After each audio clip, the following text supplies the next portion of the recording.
Remember The Verge? They're the ones who made that really bad video about how to build a computer. That video was not only full of misinformation, but actually lied at some parts, such as saying you need at least $1,000 to make a gaming PC, which that's clearly not the case, and anyone that knows about PCs can tell you that. This article is again from another person at The Verge.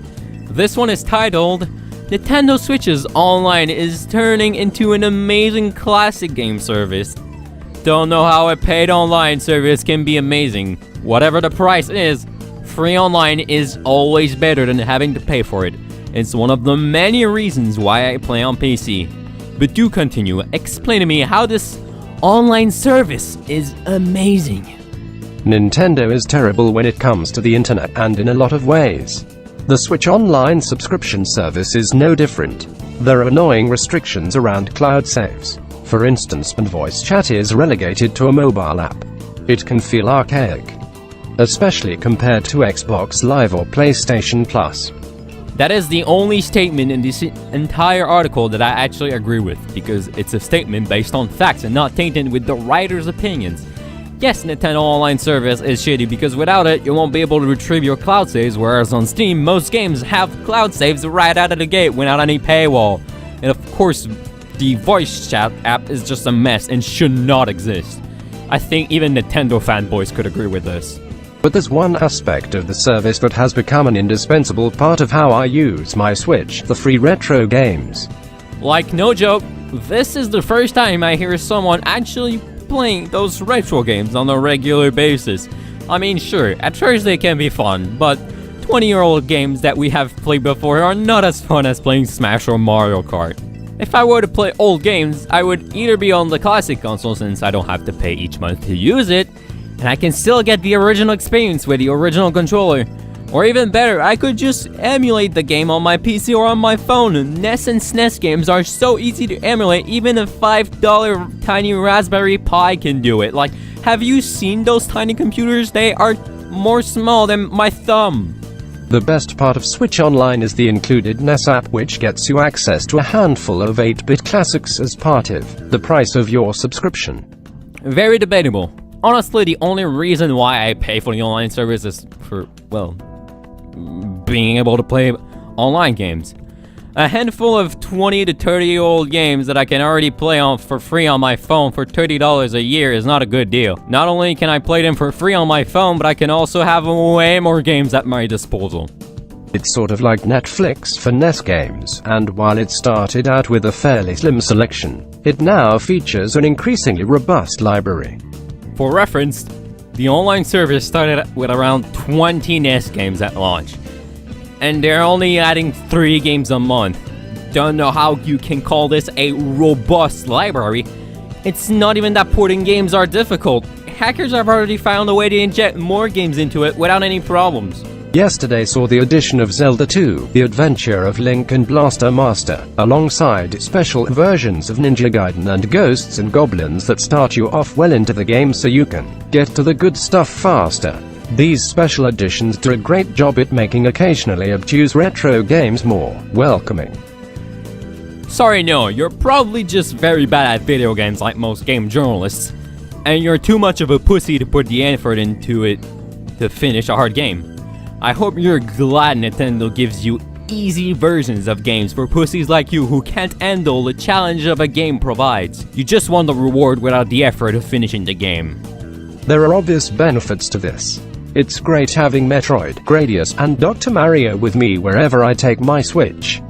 Or you could just play them on your phone and have a single device for all of your needs outside your house.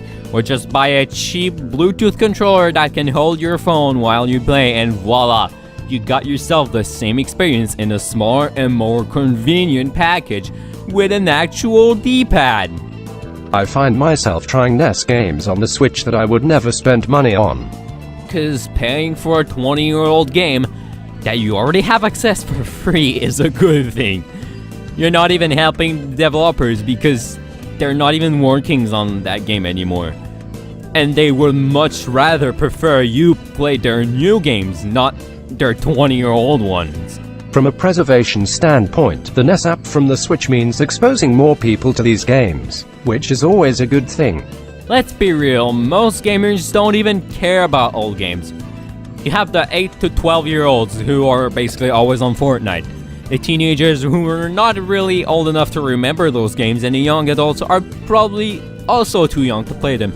I could only see people in their late 30s to 40s playing these games once in a while for like nostalgia or something, but that's about it. Recent rumors suggest that games from the SNES and potentially other platforms could be added to Switch Online in the future. The servings needs more than just SNES games. If my phone can emulate the Wii, actually, yeah, check out this.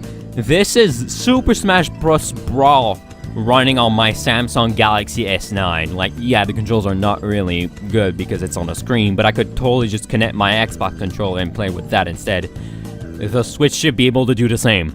Give us classics such as Mario 64, Mario Kart 64, GoldenEye 007, Perfect Dark, Banjo-Kazooie, Smash 64, give us Melee, Double Dash, fuck, add in Wii Sports. I mean, the Switch controllers have motion controls, right?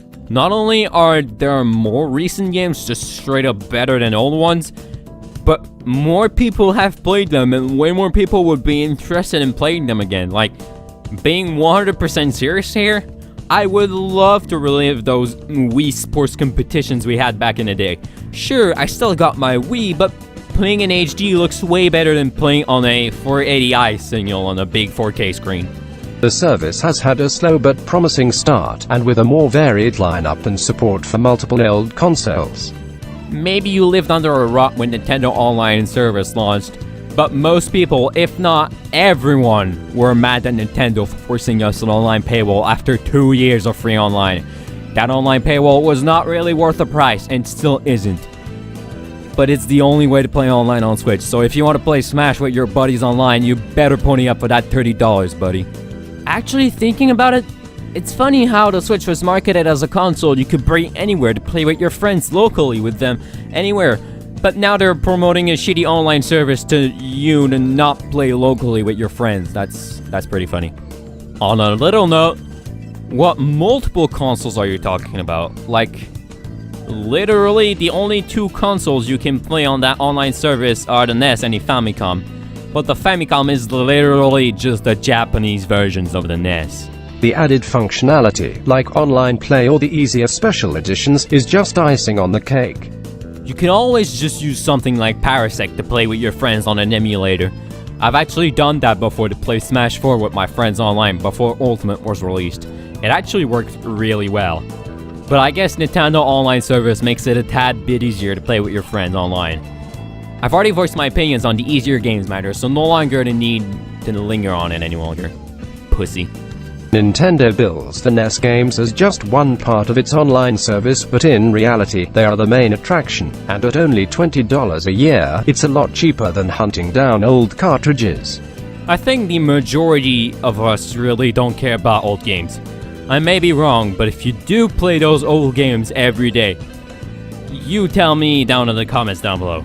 And, $20 a year is still way more expensive than $0 that you have to play to emulate or even play online on PC. The people that actually hunt down cartridges are the collectors. And generally they don't even play those games most of the time. And that's it. If you agree with me or this journalist, well, tell me down in the comments down below. If you agreed, like, and if you didn't, you know what to do. Subscribe for more and join my Discord for some memes and just talking to me. Anyway, have a great day.